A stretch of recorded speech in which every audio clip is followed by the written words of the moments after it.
So welcome back to my channel steno with Bindu.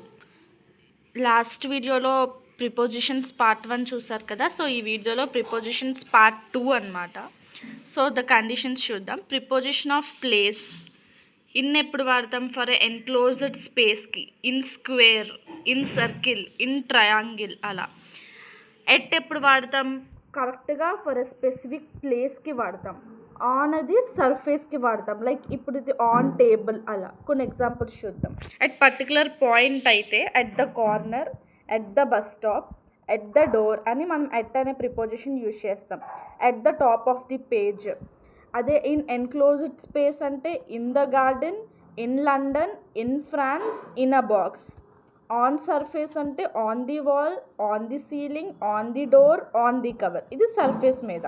Next at అంటే to show the exact position or a particular place. At the corner, at the bus stop, at the door, at the top of the page, at the entrance. At plus table అనుకో, he sat at the table, sit on the table. At plus target, he shot at the tiger అనమాట. Target మన like టార్గెట్ని denote చేయడానికి కూడా మనం at అనేది use చేస్తాం. Next at plus ఈవెంట్స్కి, at a concert, at the party అలా. కంపారిటివ్లీ స్మాలర్ ప్లేస్కి, the tourist arrived at Rajasthan in India. ఇండియాలో రాజస్థాన్ దగ్గరికి వెళ్ళాడు, సో ఎట్ రాజస్థాన్. ఇండియాతో కంపేర్ చేస్తే రాజస్థాన్ చిన్నది కదా, సో కంపారిటివ్లీ స్మాలర్ ప్లేసెస్ కూడా మనం ఎట్ అనేది యూజ్ చేస్తాం. నెక్స్ట్ ఆన్ ఎప్పుడు వాడతాం? Look at the picture on the wall. అటాచ్డ్కి, పిక్చర్ వాల్ మీద ఉంది, అలాంటి అటాచ్డ్ కండిషన్స్ వచ్చినప్పుడు we can use that look at the picture on the wall. Next to along the side of, అది రివర్స్కి వాడతాం జనరల్గా. Like Cambridge is on the river, Cam అలా. అబౌవ్ సంథింగ్, ఏమైనా టచింగ్ ద సర్ఫేస్ అంటే ఆబ్వియస్గా on అని చెప్పాను కాబట్టి the book is on the టేబుల్కి టచ్ చేస్తున్నట్టు అలా. Next left or right, the shop is on the right. It is very important for SSC. జనరల్గా డైరెక్షన్స్కి లెఫ్ట్ రైట్ అన్నప్పుడు లైక్ మనకి ఏమైనా దారి తెలియలేనప్పుడు మనం అడుగుతాం కదండి రోడ్ మీద పీపుల్ని, ఇప్పుడు రైట్కి వెళ్ళాలా లెఫ్ట్కి వెళ్ళాలా అని. సో అప్పుడు the shop is on the left లేదా shop is on the right, on use చేస్తాం. For directions we have to use on. Remember, it is very important for SSC. Next television, radio. My favourite programme is on TV అంటాం, because TV is a surface కాబట్టి my favourite programme is on TV, on TV, on the radio అని అంటాం. Jane is waiting for you at the bus stop. Okay, the shop is at the end of the street. Do you work in an office? I have a meeting in New York. అంటే ఇవి places కాబట్టి. Next you are standing on my foot. ఎలాగో on my foot వస్తుంది. There was no smoking sign on the wall. Wall is a surface. On my foot అంటే foot మీద, so foot is also you have to take a surface. So ఇవి కొన్ని important examples, మీరు తరోగా revise చేయండి. Left and right డైరెక్షన్స్కి మాత్రం on వస్తుంది. లైక్ స్మాల్ ప్లేసెస్కి ఎట్. హ్యావ్ అ మీటింగ్ ఎక్కడ ఉంది అంటే ప్లేసెస్ కాబట్టి office, New York, in. There was a no smoking sign on the wall. Next below అనేది జనరల్గా మనం ఎప్పుడు యూజ్ చేస్తాం? బిలో అంటే SI rank is below SHO. దీని బిలో ఎస్ఐ ర్యాంక్ అనేది బిలో ఎస్హెచ్ఓ అలా. The temperature of Delhi is below 5 degrees today అంటే బిలో 5 degrees ఉందని. ఇవి ఈ ఎగ్జాంపుల్స్ చూస్తూ ఉన్నట్టయితే లైక్ ఈ మోడల్స్లోనే మ్యాక్సిమం మీకు వస్తాయి.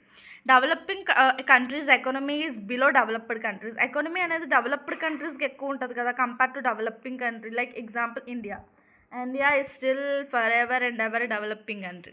People below 18 years are not allowed to take own decisions, right? So below 18 years. Then when do we use beneath? I was standing beneath the tree. Under the tree అని కూడా అంటారు చాలా మంది. So beneath is also one of the word we can use. I was standing under the tree. చూసారా, ఈ రెండింటికి maximum same meanings వస్తాయి. Now coming to down అనేది ఎప్పుడు వాడతాం? I threw the ball down the window కింద నేను ఇసిరేసా, so I threw the ball down the window. It's one of the example. Children were playing down the stairs. Look down, it's a phrase. Okay, underneath ఎప్పుడు వాడతాం? He hit the envelope underneath his coat.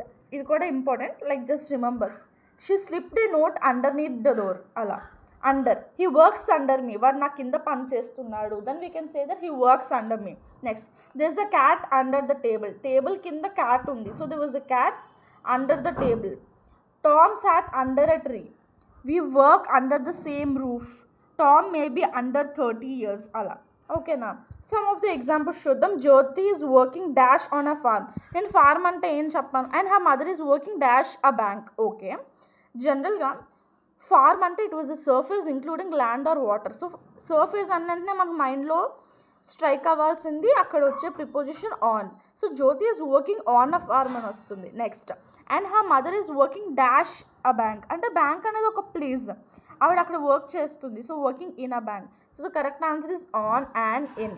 She was being stared by someone అంటే being stared అంటే అది target కదా. So టార్గెట్కి at అని చెప్పాను కదా. So being stayed at అని వస్తుంది, at someone. Okay. Next there are some verbs that take fixed prepositions అనమాట. ఎలాంటివి? Stare at, I'm staring at you. If a boy looks good, girl stare at the boy, right? So like that. Next take care of అంటే మీ generally use అనమాట. Fixed prepositions. ఇక్కడ take care, under అలాంటివి ఏం రావు. Like stare వచ్చిందంటే stare ఎట్టే, take care వచ్చిందంటే టేక్ కేర్ ఆఫ్ ఏ. So these are some of the fixed prepositions you have to remember. Next we have already just enough money to live on now, and if my husband loses his job we will ready be up again. It కాదండి, it is like be up against it. అంటే హస్బెండ్కి enough money ఉన్న job ఉంది, ఇప్పుడు ఆ job పోతే we will be ready for అంటే దాన్ని అగెయిన్స్ట్గా మేము నిలబడ్డానికి కూడా విల్ బీ రెడీ అని. It will come under phrasal. Examples చూద్దాం. Here be up against it means to faces difficult situation అనమాట. ఈ మీనింగ్స్ మీకు తెలిసాయి అనుకోండి, ఈజీగా మీరు లైక్ దానికి రిలేట్ అవుతుంది, ఇక్కడ సూటబుల్ అవుతుంది అని మీకు తెలుసుకుంటారు. So be up against it అంటే ఏంటి? To face a difficult situation or to be in a tough spot which accurately conveys the meaning of sentence కదా. ఇది కరెక్ట్గా జాబ్ పోయిందంటే ఇట్స్ డిఫికల్ట్ సిచ్యువేషన్ కదా అలా. Next if the husband loses his job the family will face financial difficulties and their situation will also be become more challenging. So ఇది అనమాట. నెక్స్ట్ when I lost my job I was really up against it financially and the company was against it when they lost their biggest client. Next into ఎప్పుడు వాడతాం చూద్దాం. Into అనేది into plus object, ఇది కూడా చాలా ఇంపార్టెంట్ ఫర్ ఎస్ఎస్సి. ఆ trick ఏంటంటే he celebrity came into the auditorium, auditorium లోపలికి వచ్చాడు. సో ఇన్ ద ఆడిటోరియం కాదు, in to the. Next into plus object. Okay. Next the boy jumped in to the well అంటే well అనేది object కదా, bye ఎందులోకి jump అయ్యాడు? వెల్లోకి. So ఇక్కడ in to the వస్తుంది. I entered in to the discussion అని వస్తుంది. They entered in to the room. Next put in to, throw in to అలా. So with in example ఎప్పుడు? With in అంటే complete your project within 2 days. 2 daysలో మీరు project complete చేయాలి అంటే you can say ఈజీగా అంటాం కదా, complete your project within 2 days అని అలా అనాలి. Next children should remain within their this or their premises, ఈ ప్రిమిసెస్లోనే ఉండాలి అన్నప్పుడు you can use within. Inside ఎప్పుడు అవుతాము? She came inside the hall, she came in the hall అన్నాం కదా, లోపలికి వచ్చిందంటే came into the hall అని కూడా అన్నాం. So she came inside the hall. గుర్తుపెట్టుకోండి సర్ఫేస్ అన్నంటనే ఆన్ ఎలా వస్తుందో, ప్లేసెస్ పర్టికులర్ ప్లేసెస్ అన్నంటనే యాన్ ఎట్ వస్తుంది, డేట్ ఏమో ఆన్ వస్తుంది, మళ్ళీ ఇయర్ అయితే ఇన్ వస్తుంది. అవి చాలా ఇంపార్టెంట్. నెక్స్ట్ విత్ ప్రిపోజిషన్ ఎప్పుడు వాడతాము? విత్ ప్లస్ ఆబ్జెక్ట్ అంట. విత్ ఎ నైఫ్ ఎలా కట్ చేస్తున్నారు? With a knife. With a camera ఎలా ఫొటోస్ తీస్తున్నారు? With a camera. He shoots with a gun. I was standing with my friend అంటే with plus object వస్తుంది. Coordinating conjunctions ఉంటాయి, it joins words అనమాట. నౌన్ని join చేసే వాటిని కోఆర్డినేటింగ్ కంజంక్షన్స్ అంటారు. They write with a pen. Okay. he with his friends is going somewhere అలా. Next from ఎప్పుడు వాడతాము? She began to work away from him, starting point of time అనమాట. He was blind from birth నుంచి వాడు బ్లైండే కాబట్టి he was blind from birth అని అంటాం. I'm from Italy, the leaves are falling from the tree అలా. Off అంటే ఏంటి? Separation. Okay. O F is different from O F F. So preposition ఎలా వాడతామో ఎగ్జాంపుల్స్ చూద్దాం. I call him but he ran off, వెళ్ళిపోయాడు. The wedding is of, అయిపోయింది. He fell off, వాడు పడిపోయాడు. From the ladder. She cut off her beautiful long hair. Cut off O F వేరు, O F F వేరు. So O W F is different. Now coming to by. Okay. By అంటే ఎలా? చాలా route అనమాట. మీరు రూట్ అనే కీవర్డ్ ఎక్కడ యూజ్ చేసిన సెంటెన్సెస్లో ద్వారా ఏ రూట్ ద్వారా వెళ్తుంది అని ఎప్పుడైనా మీకు అనిపించినప్పుడు రూట్ అని వస్తే you have to use by. He went by air, he went by train or bus, he was sitting by me అనొచ్చు, బిసైడ్ మీ అనొచ్చు కూడా. Okay, I was driving beside a tourist bus అని కూడా అనొచ్చు. Okay, next the song was sung by him. Okay, the song, some other examples. The song was sung by him. I shall have finished this course by the end of this month. Okay, some of the examples. By helping her, he won her heart. I love to sit by myself near water. So ఈ వీడియోలో ఇవి కొన్ని examples అన్నమాట. So quick revision చేద్దాం. By అంటే route జనరల్గా by అంటే మీకు గుర్తుకు రావాల్సింది ఏంటి అంటే రూట్. నెక్స్ట్ ఆఫ్ అంటే ఓడబ్ల్యూఎఫ్ ఇస్ డిఫరెంట్, అంటే అయిపోయింది, అక్కడ కట్ అయిపోతుంది అనేది నీకు గుర్తు రావాలి. ఫ్రమ్ అంటే సోర్స్ అనమాట, ఎక్కడి నుంచి, నేను బ్లైండ్ బర్త్ నుంచి. సో ఫ్రమ్ అంటే సోర్స్ అనే కీవర్డ్ గుర్తు రావాలి. ఆఫ్ అంటే సపరేషన్ గుర్తు రావాలి. అండ్ ఇందాక చెప్పినట్టు బై అంటే రూట్ గుర్తుకు రావాలి. విత్ అంటే ఏంటి, లైక్ హెల్పింగ్ అనమాట, నౌన్కి ప్రొనౌన్కి ఆబ్జెక్ట్కి అనమాట. ఆబ్జెక్ట్ బిఫోర్ వస్తే విత్ యూజ్ చేయాలి.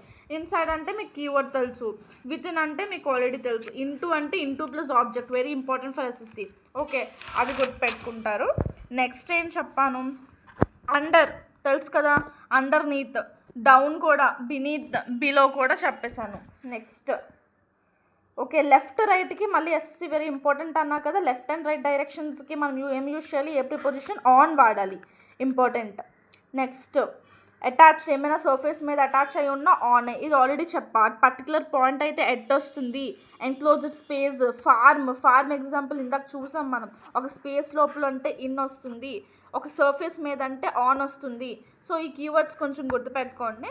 నెక్స్ట్ వీడియోలో వీల్ షెల్ డిస్కస్ అబౌట్ మిగతా కండిషన్స్, లైక్ సిన్స్ ఎప్పుడు వాడతాం, టు ఎప్పుడు వాడతాం అంటే ఇది కొంచెం ఇంట్రెస్టింగ్గా ఉంటే నెక్స్ట్ వీడియోలో చూద్దాం. So please like, share, subscribe my channel Steno with Bindu and prepare with me for CBT 2025 CBT. Maximum calendarలో Jan అని ఉంది, but I'll try to inform all the updates. Thank you.